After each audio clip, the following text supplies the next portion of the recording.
మీ కుటుంబ శాంతి, ఆరోగ్యం, ఆర్థిక అభివృద్ధి కోసం రుద్రాక్ష మహాపూజలో తప్పక పాల్గొనండి. ఇప్పుడే నమోదు చేసుకోండి. నమస్కారం. మనం రకరకాల పంచతంత్ర కథలు చెప్పుకుంటున్నాం. నిజానికి మనం కథల చివరిలోకి వచ్చేసాం. పంచతంత్రంలో చివరి తంత్రమైన అసమీక్షకారికత్వంలో ఉన్నాం మనం. దీంట్లో చివరి కథలన్నీ భలే ఇంట్రెస్టింగ్గా ఉంటాయండి. పూర్వం ఒక బిచ్చగాడు ఉండేవాడు. అతను ప్రతి ఊళ్ళో ఏదో అడుక్కుని తెచ్చుకుని తినేవాడు. అన్నం వచ్చిన రోజున వచ్చేది, ఎవరైనా ఓ గుప్పెడి ధాన్యమో బియ్యమో లేకపోతే ఆ కాలానికి తగ్గట్టు జొన్నలో ఇస్తే అవి కూడా తెచ్చుకుని నిలవ పెట్టుకుని నిదానంగా అవి అన్నం దొరకని రోజున ఓ గుప్పెడు పొంగించుకుని తినేవాడు. ఇలా చేస్తూ ఉండేవాడు. ఒకవేళ ఓపిక లేని రోజున కూడా ఏమైనా తన జోల్లో ఓ 2 గుప్పెళ్ళు బియ్యం ఉంటే ఎక్కడో చోట అంత అన్నం వండుకుని కాస్త పచ్చడి ఏదైనా అడుగు తెచ్చుకుని అట్లా అన్నం తింటూ కాలక్షేపం చేసేవాడు. మధుకర వృత్తి అంటారు, బిచ్చగాడే. అయితే ఏమైందట, ఒకనాడు అతను ఒక ఊళ్ళో అడుక్కోవడానికి వెళ్ళేసరికి ఆ రోజున ఏమిటో వింతగా ఎన్నో బియ్యం వచ్చినాయట. ఎన్ని బియ్యమో! ఆ రోజున తను తినగా ఇంకొక 3-4 రోజుల వరకు కూడా తను ఏం వెతుక్కోక్కర్లా. ఇంకా 3-4 రోజుల తర్వాత కూడా సరిపోయేలాగా బోలెడంత తిండి దొరికింది. అతను వెనక్కి తిరిగి ఆనందంగా తను ఉండే ఊరికి నడిచొస్తున్నాడు.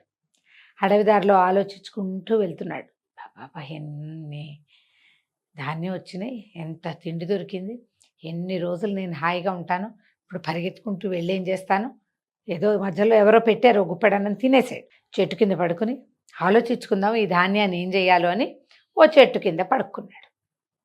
ఈ ఫుడ్ వ్యవహారం ఉందిగా, దీన్ని ఏం చేశాడు, ఈ మూటని అట్లా కాలు వైపుకి పెట్టుకున్నాడు.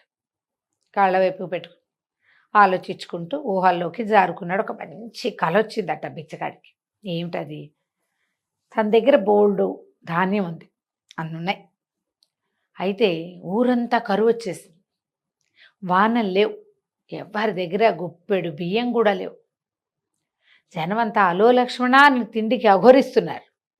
తన దగ్గర మాత్రం ధాన్యం ఉంది, నాకు దొరికింది కదా, ఊళ్ళంతా దొరికింది. ఇలా జనమంతా అఘోరిస్తున్న సమయంలో ఒకానొక మహాధనికుడు ఒక ఆయన సంచుల కొద్దీ డబ్బు మోసుకుంటూ ఎవరైనా ఇప్పుడు బియ్యం ఇస్తారేమోనని వెతుక్కుంటున్నాడు. ఇదంతా బిచ్చగాడి కళ. అలా నడుచుకుంటూ వచ్చి ఈ ఫలానా తోటలో మామిడి చెట్టు కింద పడుకున్నాడు కదా బిచ్చగాడు. ఈయన్ని అడిగాడు, బాబు ఓ 2 గుప్పెళ్ళు బియ్యం ఉంటే ఇస్తారా అని. లేకేమండి, చాలా ఉన్నాయి అని చెప్పాడు బిచ్చగాడు, తానే అనమాట కల్లో. అయితే ఆ ధనికుడు అన్నాడు, బాబు 100 రూపాయలు ఇస్తా, 2 గుప్పెళ్ళ ధాన్యం ఇవ్వు నాయనా, ప్లీజ్ నాయనా అని బతిమలాడాడు. దయచేసి 2 గుప్పెళ్ళ ధాన్యమైనా ఇవ్వమన్నాడు. అప్పుడు మన బిచ్చగాడు తన కల్లో 100 రూపాయలు తీసుకుని, 100 రూపాయలంటే ఆ రోజుల్లో ఎంత ఎక్కువనండి, సంవత్సరం బతికేయచ్చు అవలేలుగా కుటుంబం అంతా.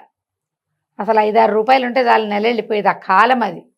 రూపాయితో నెలెళ్ళే వాళ్ళు కూడా ఉండేవాళ్ళు.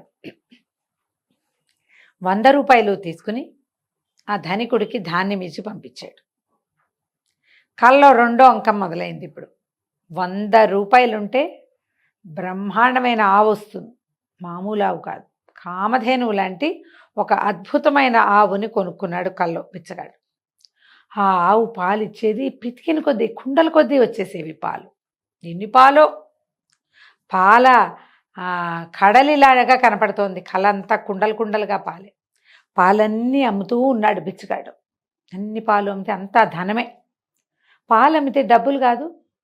ఇప్పుడు ఏవో ఒక కుండెడు పాలు ఇచ్చింది అనుకోండి, దానికో బండెడు గడ్డి కావాలి, ఆ బండెడు ఈ కుండెడు సరిపోతాయి. ఇక్కడ వచ్చిన పాలన్నీ కుండల కొద్దీ ప్రవాహం, దానికి బండెడు గడ్డే చాలు, పాలు మాత్రం ఎక్కువ. పాలు అమ్మితే బోల్ డబ్బులు, అన్ని డబ్బులే. అక్కడి నుంచి ఇంకా అయింది. ఈ ఆవు ఒక పిల్లని పెట్టింది, 2 ఆవులైనాయి. 2 కలిసి చెరుకో 2 పిల్లల్ని పెట్టాయి, 4 అయినాయి. 4, 8, 8, 16, 16, 32, 32, 64. ఇట్లా మొత్తం దొడ్డంతా పెరడంతా ఆవులమయం. అన్ని ఆవులే ఏం కొనుక్కుంటాం, ఈ డబ్బంతా ఏం చేసుకుంటాం. ఒక్క ఆవుతోటే కుండ డబ్బులు రాసులు డబ్బులు వచ్చేస్తుంటే, ఒక్క ఆవు పాడితోటే ఇట 64 × 2, అది × 2 చొప్పున పెరడంతా ఉన్న ఆవుల పాడితోటి ఎన్ని డబ్బులు, బస్తాల కొద్దీ లేవు. ఈ బస్తాల డబ్బులతోటి గుర్రాలు ఏనుగులు కొనుక్కున్నాడు.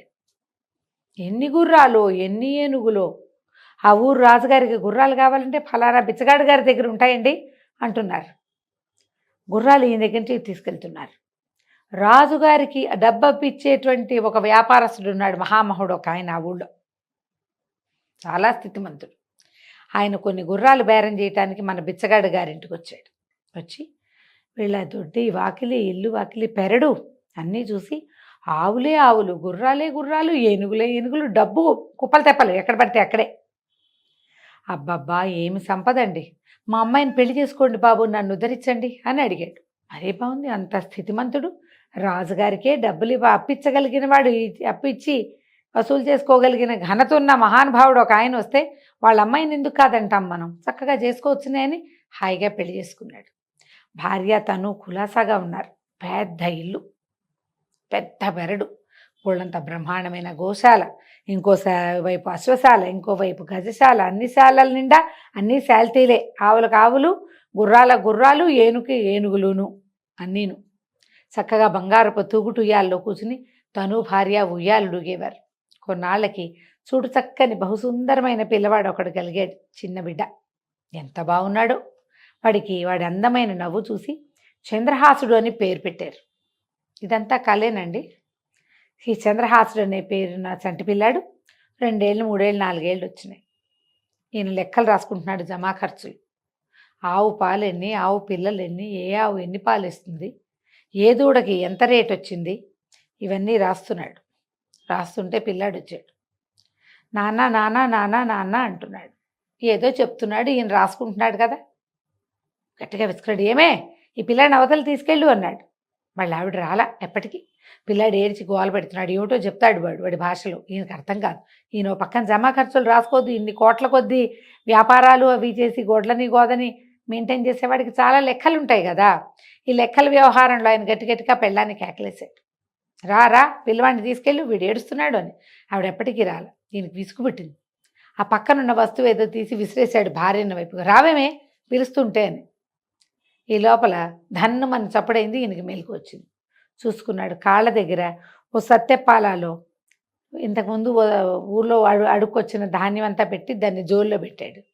ఈయన చేత్తో విసిరాడు కదా, ఆ చేతిలోది కాదు, ఇది కాలుతోటి తన్నినట్టు అయిందన్నమాట. ఓ తాపు తన్నాడు ఆ గిన్నెని. ఆ గిన్నె కాస్త ఎగిరి అవతల పడి ఈయన పొద్దున్న నుంచి ఏర్పాటు చేసుకొచ్చిన మొత్తం ధాన్యం అంతా నేలపాలైంది. మట్టిలో పడిన మామిడి తోటలో పడిన ధాన్యం చేతికొస్తుందా? మొత్తం పోయింది. అయ్యో బంగారం అంటే కలగన్నానే, కళ నిజమవటానికి ఒకటి కూడా లేదు ఇక్కడ. కనీసం ధాన్యము లేదు, నేలపాలైపోయింది. ఈ లోపల ఏమైంది, మామిడి తోట అవడంతో వందలాది రామచిలకలున్నాయి, అన్నీ వచ్చి వాలి ఆ ధాన్యాన్ని తల కాస్త ముక్కును ఖర్చుకుపోయింది. బిచ్చగాడు సరేలే మనము మన చిప్ప మనకు ఎలాగూ ఉందని మళ్ళీ ఈ జోలి భుజాన్ని వేసుకుని మాధుకర వృత్తికి వెళ్ళిపోయాడు. ఎవరైనా సరే పగటి కళలు కంటే ఇలాగే ఉంటుంది పర్యవసానం. ఏదైనా ఒకటి చేసి దాని మీద డెవలప్ చేయాలి ఐడియాస్. చేయకుండా డెవలప్ చేస్తే ఏమవుతుంది, మొదటికి మోసం వస్తుంది. బిచ్చగాడు చూడండి ఏం చేశాడు, కనీసం తను తెచ్చుకున్న ధాన్యం కూడా మిగిల్చుకోలేకపోయాడు. ఆలోచించి పని చేయాలి. ఏ ప్లానింగ్ అయినా పని చేయటానికి ప్లాన్ చేయాలి. పని మొదలు పెట్టాక ఫర్దర్ ప్లానింగ్ ఆలోచించుకోవాలి. గుప్పెడి ధాన్యం రాగానే కొడుకుని కందామని ఆలోచిస్తే ఎట్లా, ఎంత వెళ్ళిందో చూడండి మొత్తం కదా. ముందు ఊళ్ళో కరువు కాటకం తెప్పించాడు, ఆవుని డబ్బులు తన దగ్గర ఉన్న ధాన్యాన్ని 100 రూపాయలకి అమ్మాడు. అక్కడి నుంచి వ్యాపారస్తుడి దగ్గర ఆవును కొన్నాడు. ఒక్క ఆవు 100 ఆవులు 1000 ఆవులు చేశాడు. ఒక్కొక్క ఆవు 15 కుండలు పాలిస్తుంది అనుకున్నాడు. తర్వాత గుర్రాలు కొన్నాడు, ఏనుగులు కొన్నాడు, ధనికుడితోటి 1000 మంది పెళ్లి చేసుకున్నాడు, కొడుకుని కన్నాడు. ఇన్ని చేసి అసలేమిటి, ధాన్యాన్ని జాగ్రత్త పెట్టుకోవటం అనే బేసిక్ పని అది చేయలే. బేసిక్ పనులు చేయాలి ప్లాన్ చేసేటప్పుడు. కథ కంచికి మనం ఇంటికి.